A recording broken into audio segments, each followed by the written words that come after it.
it's true what the Medrash says, that it was long decreed that the Jews go down to Egypt, and this whole story is only God's way of bringing it about. But it's also true that the Jews went to Egypt because of the story, meaning this is how God set it up. God set it up that it should appear as if the Egyptian enslavement is the consequence of this story, but in reality it's the exact opposite. But the appearance that it should be that the story is the cause and the enslavement is the effect is not an illusion. Or actually, it is an illusion, but it's an intended illusion. It's really what God had in mind all along. Question? Yeah, maybe it's arcane, but I'll ask it anyway. On Yom Kippur, we daven for the 10 martyrs. And there's a reference that the emperor, I think it's the emperor, asks, what is the penalty for this selling of your brother? And the sages of the time consulted with heaven, and they conclude there's a decree that they should pay this price, and go ahead and pay the price. That implies that this was a real decree, that it was a consequence, and now they're doing tshuva for that consequence years later. The truth is that it proves the exact opposite point. You see, the question is this: if the Egyptian enslavement was a consequence and a punishment for having sold Yosef, there'd be no need to pay this debt thousands of years later. In other words, the Caesar comes and says that your ancestors sold their brother. We never find they were punished for it. So what do you say? So he carries out the sentence against them. But it should have said the enslavement was the punishment. The whole enslavement of Egypt was a consequence, right? So it's obvious that their starting point is that the Egyptian enslavement was not a consequence. It was not a punishment for the having sold Yosef, right? Because otherwise there'd be no question. The debt was paid, double, triple, quadruple, many times over. The Ben Abachaya brings us that these 10 tzaddikim were actually Gilgulim. They were reincarnations of the 10 brothers. And it says that this sin was never punished. The sin of selling Yosef wasn't punished. It was a sin. But it wasn't a sin that could have had such consequences as the enslavement of the entire people, but it was a sin. And the sin has to be punished. So who was punished? These 10 sages who were the Gilgulim, who were the reincarnations of the 10 brothers of Yosef. That's the way the Bachai understands it. But it's fakert. I mean, the contrary. The fact that it's an unpaid debt at the time of the Romans, right, clearly is a proof that the Egyptian enslavement is not a consequence of the sale of Yosef. So this is really something that we have to know. We learn this lesson in our own lives. I think it's a very, very powerful idea for overcoming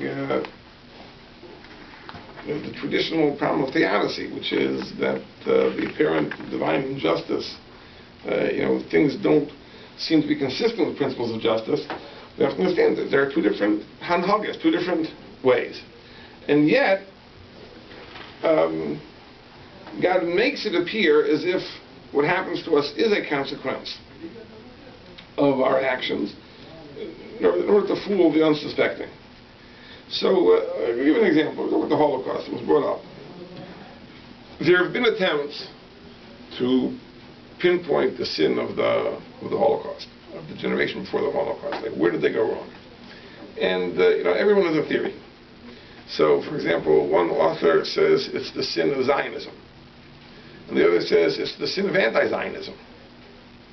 Now, of course, you had both. In the Jewish community of Europe, you had Zionists and you had anti-Zionists. You had very, very strong Zionists and very strong anti-Zionists. So wherever you are on the political spectrum, you can point fingers at the other guy. Now, you're a very strong Zionist, it's the sin of the anti-Zionists. You're an anti-Zionist, it's the sin of the Zionists.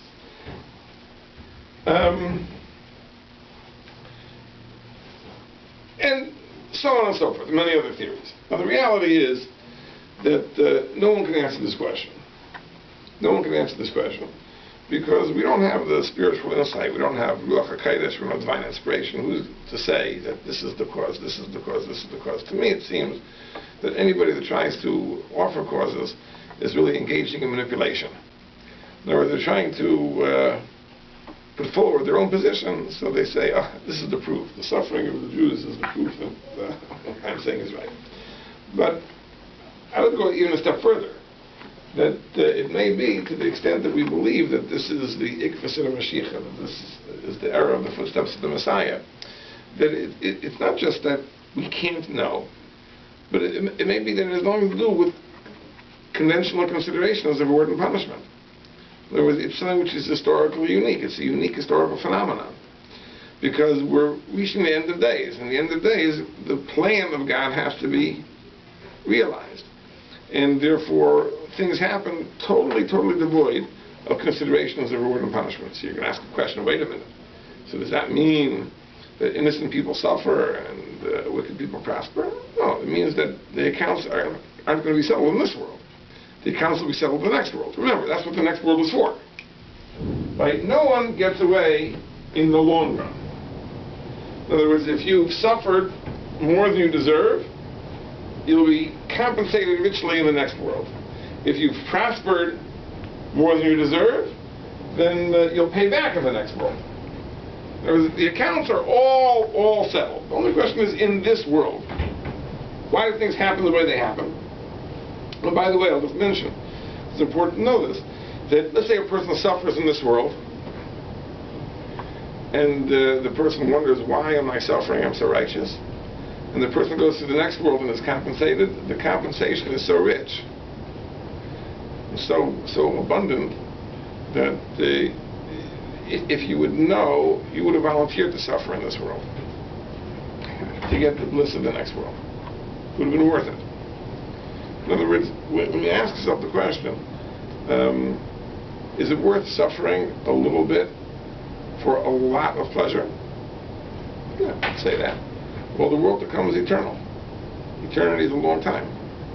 But to suffer even for 120 years for the sake of eternal bliss is certainly worth it. So if you suffer seemingly unnecessarily in this world, but you know you'll be compensated, if you really believe that, you would volunteer.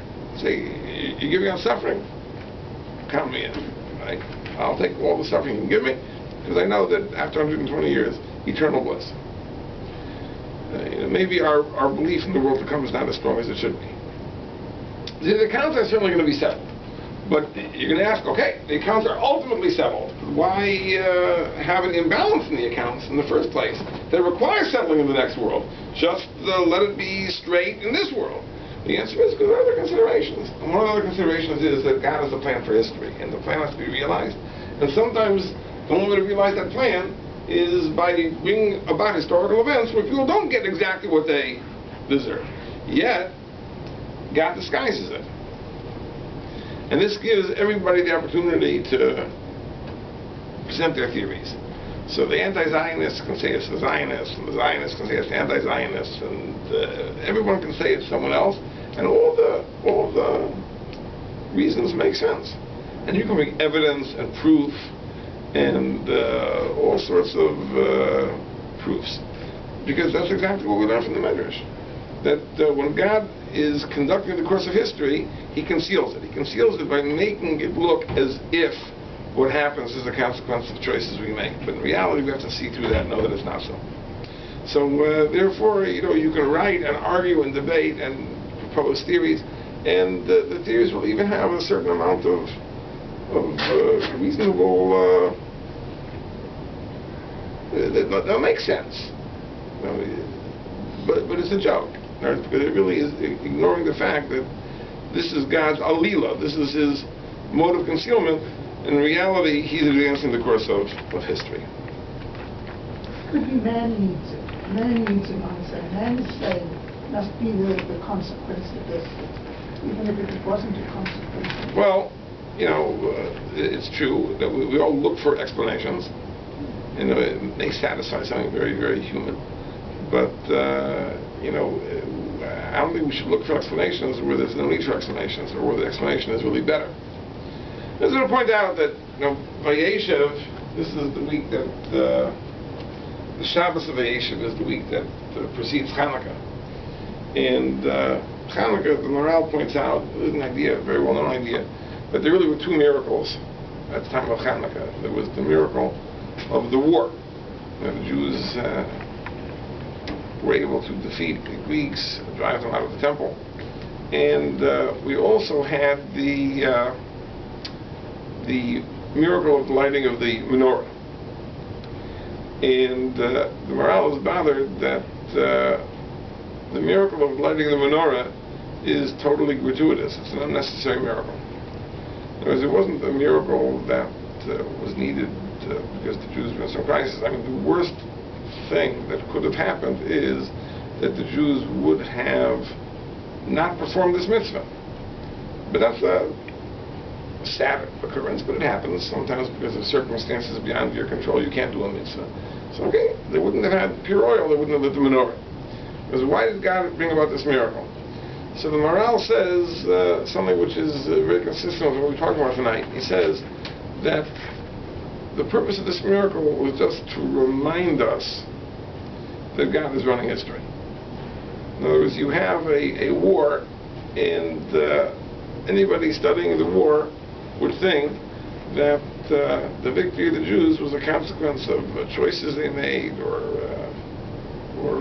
strategic decisions. The truth is that really it's not that way. We say in the prayer of Al-Anisim that you gave over the many into the hands of the few, you gave the strong into the hands of the weak. In other words, that's not the way things are meant to happen.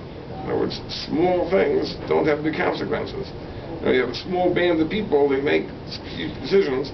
It usually doesn't result in the overthrow of a massive army. It usually results in the few people getting crushed. So, but sometimes it happens that way. So, the skeptics will deny the divine providence. So therefore, God sent an accompanying miracle, the miracle of the lighting of the menorah, to remind us that God is running the course of history. I think that that's what Parshas Vayeshev is all about. Parshas Vayeshev, the story of Yosef, really is this. As events unfold, seemingly trivial events, they have real consequences. The skeptic says that this is a story where God is uninvolved, but we have to see through that illusion and understand that this is really not really the consequence of the choices that human beings made, that this is really God guiding the very course of history to bring about the fulfillment of the divine plan. So I think that if you ask the question, is there a parallel between the story of Hanukkah and the story of Yosef, I think this may be one aspect of the parallel. This is the lesson that we learn from the story of Yosef. This is the lesson we have to learn from the story of Hanukkah. Okay, let us hold here. Bez Hashem, next week will be Hanukkah already? No. Yes. Yeah? Okay. Second night. So maybe next week we'll have a real deeper insight.